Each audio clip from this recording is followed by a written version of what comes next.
Today I'm going to be talking about how to make a doodle poll. So here you can enter the title, add location, add notes. Those two are optional. The title is not. So mine is going to be conference call. I'm going to hit continue. Then here you can pick which days you want the call to be, and for them to be able to choose which day they want in the pool. So I already have 3 days picked. So I have Wednesday at 1:45. Thursday at 8:45 a.m. and Friday at 9 a.m. Okay, so once you have those picked, we'll go to continue.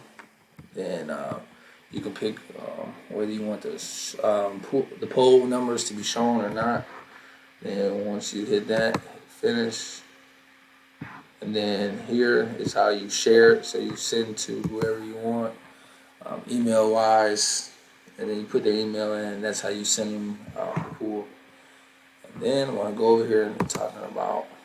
So once you have the day picked, so let's say they chose Friday at 2:30. So that's an early call, 2:30 a.m. That's really early, but you add the title, and then you can go to add Google Meet video comments. And then once you do that, you add the guests, and you pick whoever you want to add. Then you save, and then that's that. That's how you do that. All right.